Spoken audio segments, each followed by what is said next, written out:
मैं चिश्ती साहब आपसे आगाज़ इसलिए करने जा रहा हूँ कि वो 8-0 आपके पास आया हुआ है। जनरल साहब से मैं बात कर लेता हूँ, फैसल शाह साहब से बात कर लेता हूँ। हम इस ट्रांसमिशन में ना सियासी जमूद, सियासी अदम इस्तेहकाम, उसका रोना भी रो चुके, मईशत के ऊपर भी दुखड़े सुना चुके अपनी आवाम को 2025-26 के हवाले से। तो मैं खुश इसलिए हो रहा हूँ कि ये वाहिद मौजू है जिसके ऊपर गुफ्तगू करते हुए दिली खुशी हो रही है।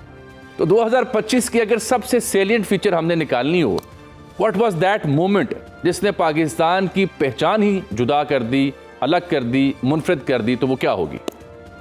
जी बहुत शुक्रिया जामी साहब, आपकी बात आपने बुलाया है। लेकिन ये टॉपिक बड़ा इंपॉर्टेंट है कि ये 2025 वाकई अगर हम 2024 के आखिर में चले जाएं तो हमारी जो पॉलिटिकल इंस्टेबिलिटी या इंटरनल जो एलिमेंट है वो तो इसमें तो बहुत ज़्यादा इंप्रूवमेंट नहीं आई, लेकिन एक्सटर्नल हमारी बहुत ज़्यादा फ़र्क आया है। एक्सटर्नली इसलिए कि दुनिया शायद हिंदुस्तान की नज़र से हमें ज़्यादातर देखती थी और हमने देखा कि हम हिंदुस्तान की नज़र में ऑलमोस्ट लेस रेलिवेंट एक मुल्क थे, या और उसने मई में यही कोशिश की कि उसको लीस्ट रेलिवेंट या इररेलेवेंट कैटेगरी में डाल दिया जाए जब दुनिया हमें वैल्यू ना करे।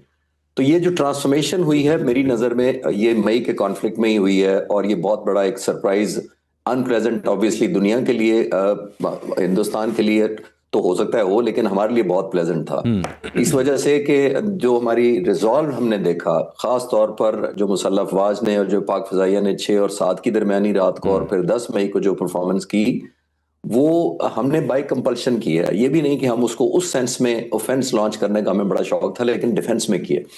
और डिफेंस का ज्यादा मैं अक्सर आपके चैनल पे भी और दूसरों पे भी यही बात करता आया हूं कि जो डिफेंड करता है मुल्क उसके लिए बहुत चैलेंजिंग होता है, और मैं इसलिए ज्यादा खुश हूं और आप भी इसी बात पर खुश हैं कि हमने डिफेंसिव होकर ऑफेंसिव यादगार एक किस्म की परफॉर्मेंस दिखाई।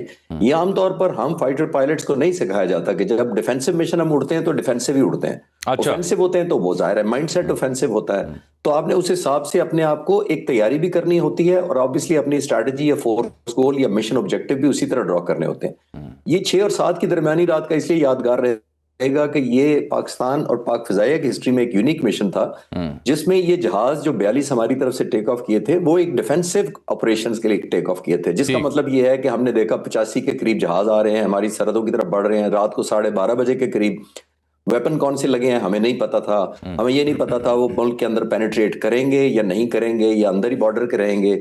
तो जब हमने देखा कि उन्होंने अपने मुल्क के अंदर रहते हुए वेपन्स लॉन्च कर दिए हैं, तो देखिए इस डिफेंसिव मिशन को ऑफेंसिव में कन्वर्ट करने का हुक्म फ़ज़ाइया के सरबराह air chief marshal Zaheer Ahmed Babar Sidhu ने हवा में दिया।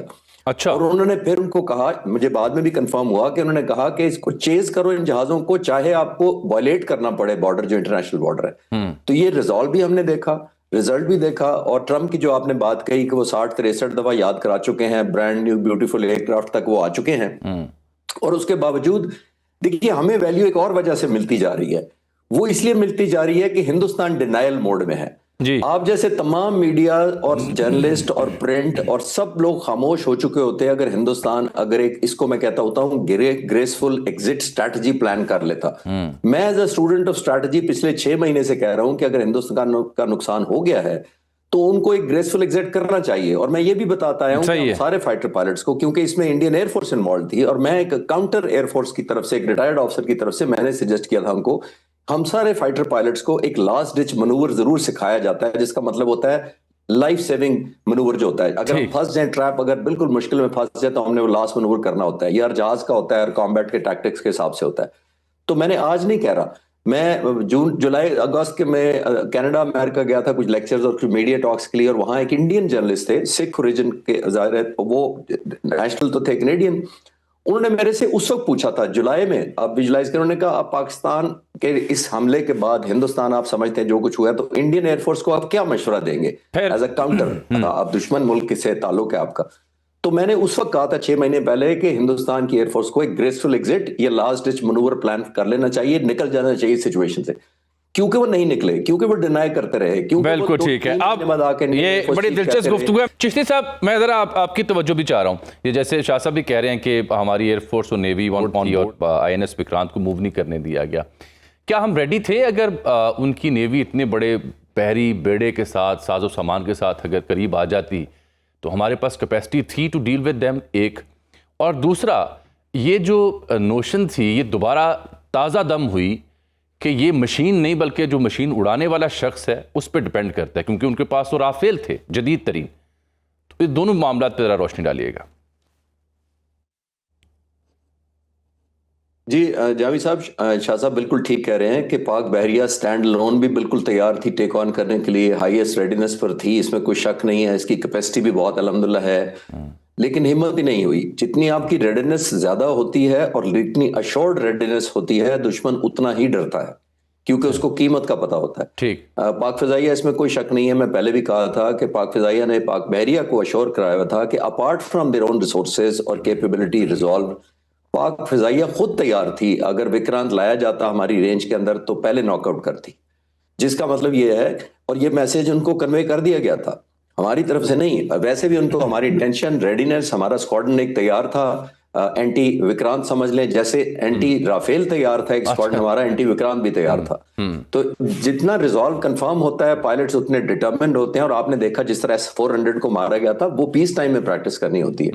जो आप कह रहे थे कि हमने ये मैसेज दिया और क्या डेवलप किया, उसमें से बेसलाइन क्या किया, और अगर वो आ जाते तो ये बहुत बड़ा उनको हवा से भी सरप्राइज मिलना था, समंदर से तो डेफिनेटली मिलना ही मिलना था। सही। क्योंकि देखिए, बुनियादी तौर पर आपने जो आपकी काबिलियत होती है और एक आपका हौसला होता है।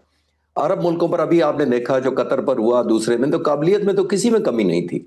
आपने शुरू में किया अपने इंट्रोडक्शन में कि क्या हमारा मुनफरिद जो था, मैं पाक फिजाइया के पॉइंट ऑफ व्यू से ये कंफर्म कर सकता हूं कि एक विजनरी लीडरशिप और दूसरा है बोल्ड डिसीजन मेकिंग। ये दो का फर्क था हमारी पाक फिजाइया के पॉइंट ऑफ व्यू से। वो इसलिए कि आपने देखा कि 3 साल से हमारी डेवलपमेंट हो रही थी, 19 नई इंडक्शन हुई थी, HQ-9 भी थी, साइबर कमांड भी उसी में थी, नेशनल एरोस्पेस टेक्नोलॉजी पार्क भी उसी के अंदर था।